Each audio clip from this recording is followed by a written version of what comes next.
Hello students, मैं हूं SS Chandrawat. स्वागत है सभी का विनायक एजुकेशन ग्रुप के इस ऐप के ऊपर। प्यारे विद्यार्थियों, आपके सामने फिर से लेकर हाजिर हो चुका हूं 12th क्लास एजी केमिस्ट्री, और इसको लेकर मैं आपके सामने पहले की तरह ही हाजिर हुआ हूं, जहां अपन चर्चा कर रहे हैं लेसन 11 जैविक खाद और जैव उर्वरक के बारे में। अपनी चर्चा चल रही थी वर्मी कंपोस्ट बनाने के बारे में। आपको बताया गया था वर्मी कंपोस्ट का जो निर्माण किया जाता है वो केंचुओं के माध्यम से किया जाता है, और केंचुए मुख्यतः 3 प्रकार के होते हैं, एपिजिक, इंडोजिक और डायोजिक। तो ये 3 प्रकार के क्या होते हैं, केंचुए पाए जाते हैं पृथ्वी के ऊपर। इनमें एपिजिक केंचुए जो होते हैं ये धरातल से 1 मीटर गहराई तक ही पाए जाते हैं, और यही वर्मी कंपोस्ट निर्माण के लिए सबसे अच्छे केंचुए माने जाते हैं। ठीक है ना। अब कौन सी केंचुए की किस्म राजस्थान के अंदर सबसे ज़्यादा प्रचलित है उसके बारे में अपन थोड़ी सी चर्चा यहाँ पर कर लेते हैं। ठीक है, तो केंचुए की अपन बात करते हैं तो राजस्थान में वर्मी कंपोस्ट बनाने के लिए केंचुए की सबसे उपयुक्त प्रजाति मानी जाती है आइसिनिया फोइटिडा। क्या मानी जाती है? आइसिनिया फोइटिडा मानी जाती है। तो ये मैं आपको बता देता हूँ, यहाँ पर बहुत ही इंपॉर्टेंट पॉइंट है। ठीक है, राजस्थान में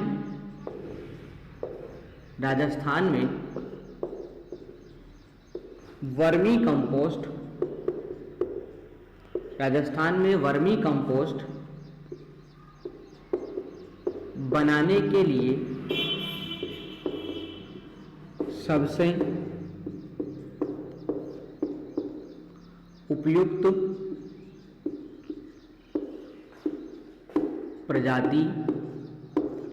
उपयुक्त प्रजाति आइसिनिया फोइटिडा मानी जाती है। ठीक है, तो वर्मी कंपोस्ट बनाने के लिए सबसे उपयुक्त प्रजाति मानी जाती है आइसिनिया फोइटिडा। अब बात करते हैं अपन यहाँ पर, तो इसकी लंबाई जो होती है वो 3 से 4 इंच होती है, वजन आधा से 1 ग्राम तक होता है। यानी इस केंचुए का तो इसकी लंबाई 3 से 4 इंच तथा वजन आधा से 1 ग्राम तक होता है।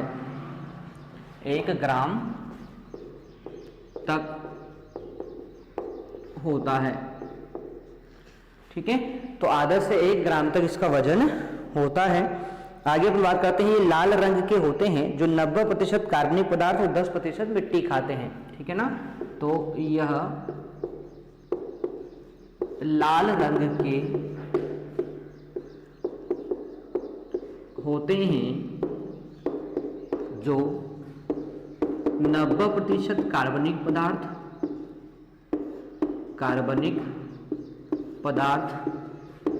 तथा 10% मिट्टी खाते हैं। 10% मिट्टी खाते हैं। ठीक है, तो 10% क्या खाएंगे? ये मिट्टी खाते हैं।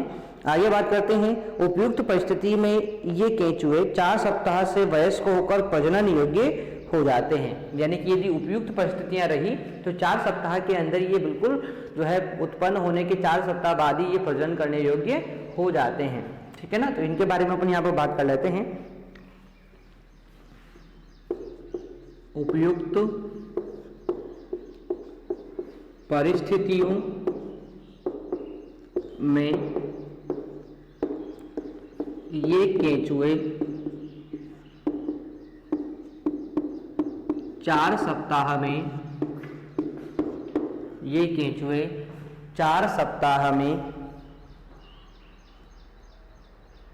वयस्क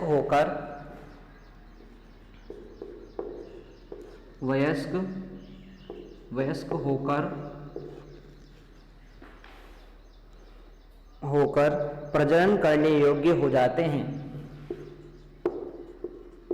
प्रजनन करने योग्य हो जाते हैं। प्रजनन करने योग्य हो जाते हैं। एक केंचुए एक सप्ताह में 2 से 3 कोकून देता है और एक कोकून 3 से 4 अंडे होते हैं। इस प्रकार एक केंचुआ 6 माह में 250 केंचुए पैदा कर सकता है। ठीक है, तो एक केंचुआ एक सप्ताह में 2 से 3 कोकून देता है। एक केंचुआ एक सप्ताह में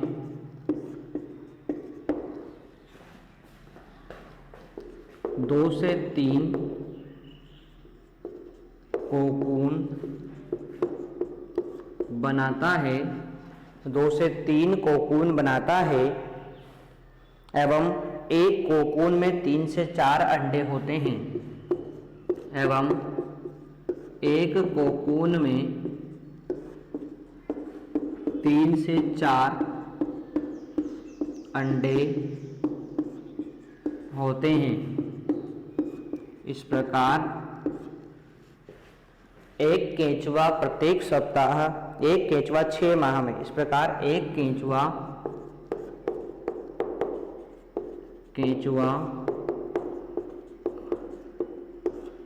6 माह में 250 केंचुए पैदा कर सकता है। केंचुए पैदा कर सकता है।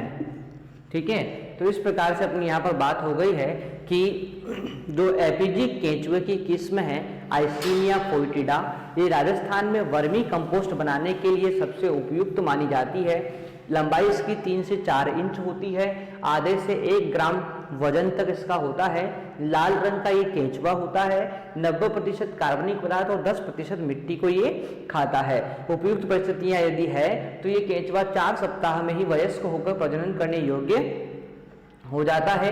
एक केंचुआ एक सप्ताह में 2 से 3 कोकून बनाता है और एक कोकून में 3 से 4 अंडे होते हैं।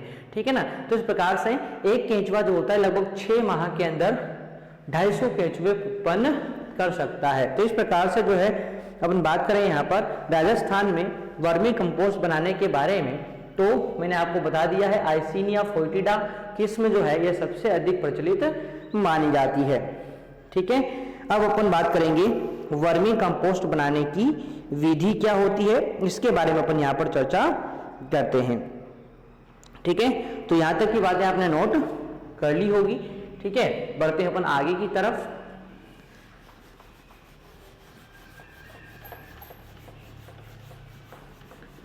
अब किस प्रकार से अपन इन केंचुओं के माध्यम से वर्मी कंपोस्ट का निर्माण करेंगे, इसके बारे में अपन यहाँ पर चर्चा करते हैं। इनके निर्माण की विधि, वर्मी कंपोस्ट के निर्माण की विधि बहुत सिंपल सी विधि है, जिसमें सबसे पहले वही गड्ढा बनाया जाएगा, कार्बनिक पदार्थ वहां पर भरे जाएंगे मिट्टी के साथ में और उसके ऊपर केंचुए छोड़ दिए जाएंगे।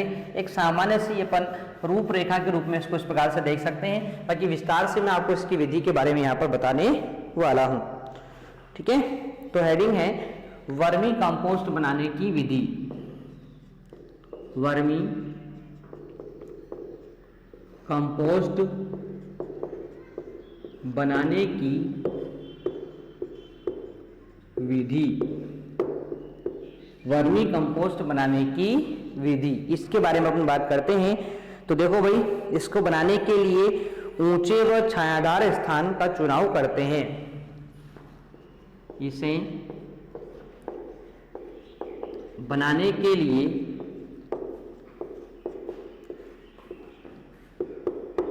ऊंचे व छायादार स्थान का चुनाव करते हैं। ऊंचे व छायादार स्थान का चुनाव करते हैं क्योंकि केंचुओं को प्रकाश की आवश्यकता नहीं होती है। ठीक है, यह अंधेरे में अधिक क्रियाशील रहते हैं। ठीक है, तो ये बात आप लोग ध्यान रखेंगे। छायादार स्थान ही क्यों लिया, क्योंकि मैं आपको बता चुका हूं कि इनको प्रकाश की आवश्यकता नहीं होती है। ये जो होता है ना, ये अंधेरे में ही क्रियाशील रहते हैं। ठीक है ना, तो मैं आपको यहाँ पर ये चीज लिखवा देता हूं, क्योंकि केंचुए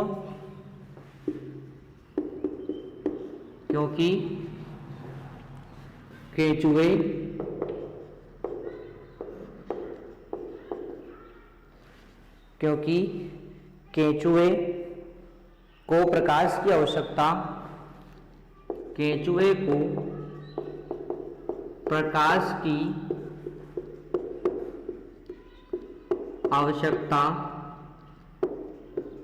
नहीं होती है,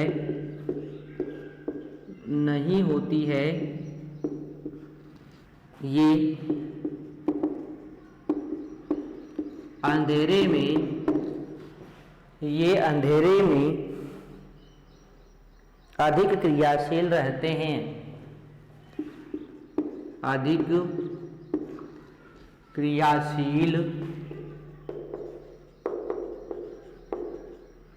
अधिक क्रियाशील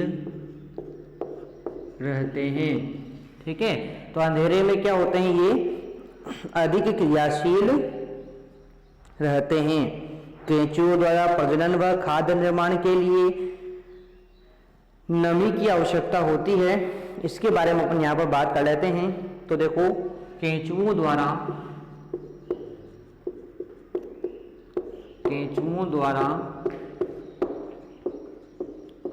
प्रजनन व खाद्य निर्माण के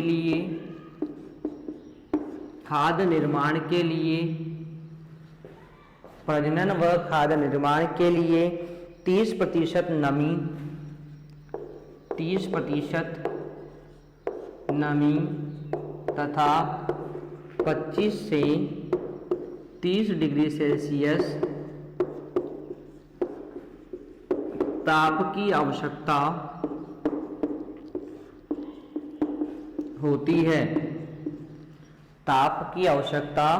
होती है। ठीक है, आगे बात करें तो वर्मी कंपोस्ट बनाने के लिए बेड या क्यारी की लंबाई चौड़ाई कितनी होगी, तो वो भी मैं आपको बता देता हूं। वर्मी कंपोस्ट बनाने के लिए बेड या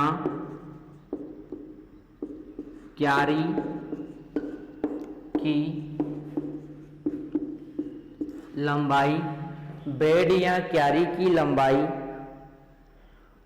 40 से 50 फीट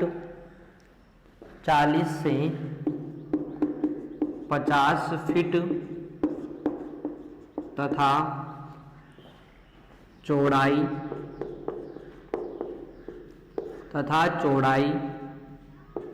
4 से 5 फीट होती है। चौड़ाई जो होती है वो 4 से 5 फीट, सॉरी थोड़ा सा इसको चेंज करेंगे आप लोग, 3 से 4 फीट होती है। 3 से 4 फीट होती है, जो आवश्यकतानुसार परिवर्तित की जा सकती है। यानी कि इसमें परिवर्तन किया जा सकता है, ऐसा नहीं है कि ये फिक्स ही हो गई है। यहाँ पर जो आवश्यकतानुसार परिवर्तित की जा सकती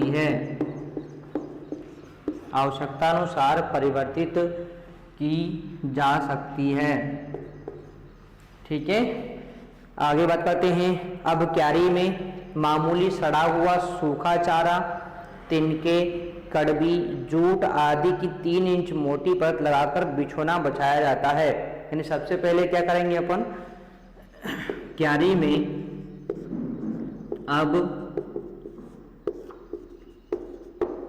में मामूली सड़ा हुआ